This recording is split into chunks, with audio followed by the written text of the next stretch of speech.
Hey, boys and girls. Okay, it is Wednesday, September the 9th. And I told you we were going to start talking about hurricanes today. Well, we're not going to get really into it. I'm just going to do a little overview of it. I'm going to give you a Google Doc to finish. And then on Friday, I'm going to go live and we're going to talk extensively about hurricanes. You know, how they develop, why they go through these categories, what makes them, what's the makeup of them, what can they do. Well, let's just start off with a really simple overview of what hurricanes are. Hurricanes are storms that are born from the ocean. They require an ocean in order to grow. And not only just an ocean, but a warm ocean. They've got to have warmth. Remember when I talked to you a few weeks ago about how thunderstorms are heat machines, how they suck heat up, and that allows these clouds to grow extremely large and they hit cold air and then thunder and lightning start, possibly tornadoes. Well, hurricanes are very similar, except for they don't suck up hot air from the land. They suck up warm tropical air from the water. And when they're doing this, they soak up an awful lot of rain because they're being made over the water. Now, a lot of people call hurricanes Mother Nature's miracle because they're a miracle. They spin, and they spin in the fashion of a low pressure system in the northern hemisphere and southern hemisphere. In the northern hemisphere, they go counterclockwise. The southern hemisphere, they go clockwise. So they are low pressure systems. There are 5 categories to a hurricane, and we're going to get more into that on Friday. I know that most of you guys are around for Isaias, which was right around the beginning of August, I think, or the middle of August. I cannot recall. That was a category 1. And that was a pretty intense category 1, probably the most intense category 1 I've ever gone through. But we'll get more into that later. Now listen, hurricanes only have so much time to be alive. They have a lifespan. You know, they're born from thunderstorms. If everything goes correctly, they can spin up into a hurricane, and then eventually they disintegrate and they go and join other weather systems, possibly. Clouds just kind of go away. But you cannot have a hurricane be born in a lake or a river or a pond. There's not enough water and there's not enough warmth in order for these things to grow over such a small body of water. A couple of good things about hurricanes. There's not too many. One of them is that you have the chance to get out of the way of them. You know, generally hurricanes are going to move 10 to 15 miles an hour, and that gives you plenty of forewarning to get out of the way of the hurricane. You can leave town. You can get away from the direct hit of it, which is a little different than a tornado.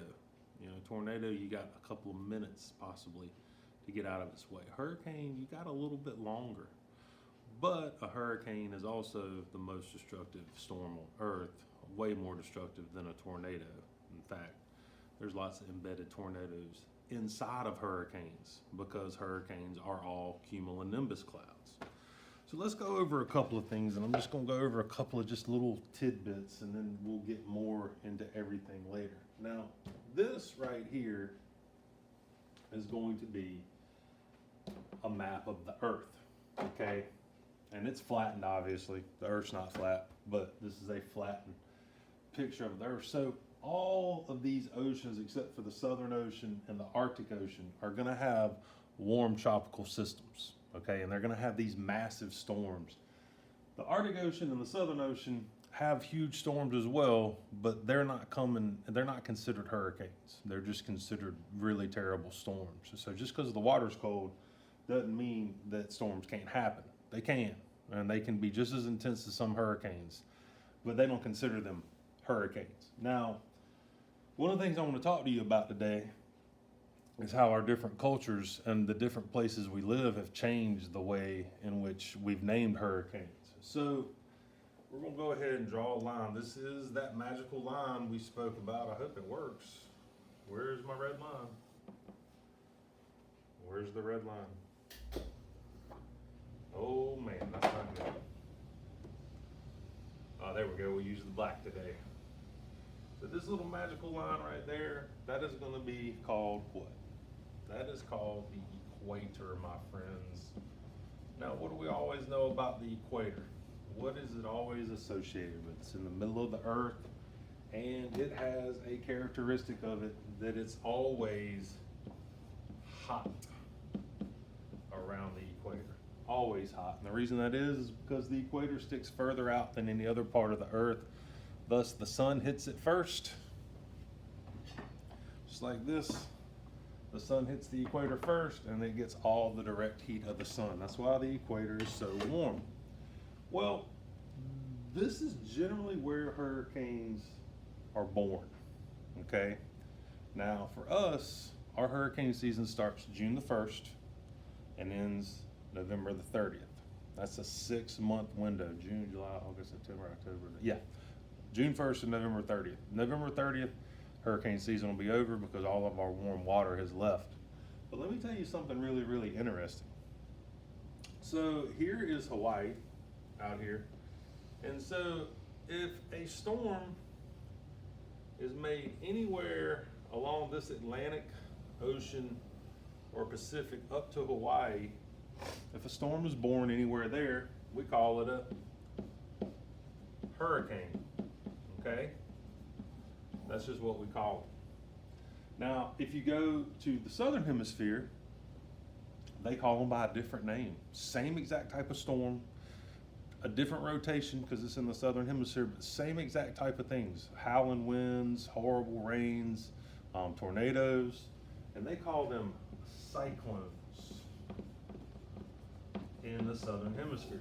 Some people call tornadoes cyclones in North America. So it can get a little bit tricky.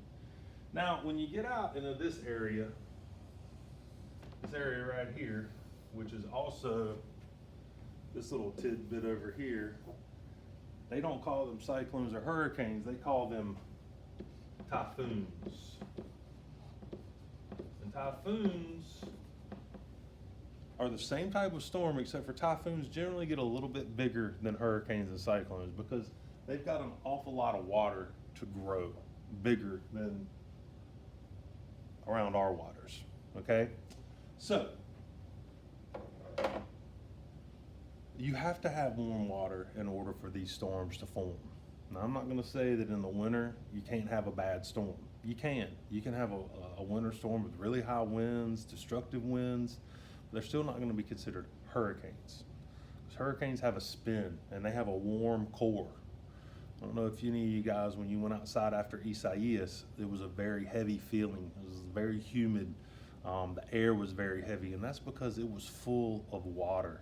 And they bring so much warmth with them to shore, and that's what gives them their power, is all this warmth, okay? Now, this next slide, this is basically a beautiful hurricane. Now, I mean, it's gonna be a destructive one, 150 mile an hour winds. And this right here, Yemen and Oman, this is a very strange place to have a very, very dangerous hurricane. This is over near the Middle East, and this was a record-breaking hurricane like 4 years ago. They had never seen anything like this in their life, but you can see the spiraling rain bands, the eye, and then you can see the core where they gets all that warm water. This is a really destructive hurricane, really, really horrible one. We'll talk more about horrible hurricanes later. Now, this right here is probably one of the worst hurricanes ever to hit America. Back in 1992, you guys were not even thought about back then. But this is a progression of what Hurricane Andrew looked like. Now, this is not 4 hurricanes back to back to back. This is basically a lifespan of what Andrew looked like, okay? And you can Google Hurricane Andrew, and we'll bring up a plethora of pictures. And if you feel like it on your time off, go and Google Hurricane Andrew, and you will see destruction like you've never seen. Because this hurricane was packing like 200 mile an hour winds, and nobody really knew what was going on. It was the first storm of the year, it was Hurricane Andrew. So this is when it first started out. It started to form. It had probably been forming about 3 or 4 days right here. And you see it progressively get bigger. Well, it made a track right across Florida, and then came back out on the Gulf of Mexico and then went up and hit Louisiana. So this is a very, very prolific storm back in the day. We always reference Hurricane Andrew a lot. You also hear Hurricane Katrina a ton. Usually when you hear a lot about a storm, it's because they did so much damage or they caused tons of loss of life. And generally those storms can get retired. Like there'll never be another Hurricane Andrew because Andrew killed so many, it didn't kill so many people, it just caused so much destruction. They never want anybody to associate the name Andrew with a hurricane again. The same thing with Katrina. There'll never be another Hurricane Katrina. Isaias, I'm sure there'll be another one of those because that wasn't a historic storm that did tons of destruction. It kind of messed us up around here, but it didn't do much else. So they probably won't retire those names.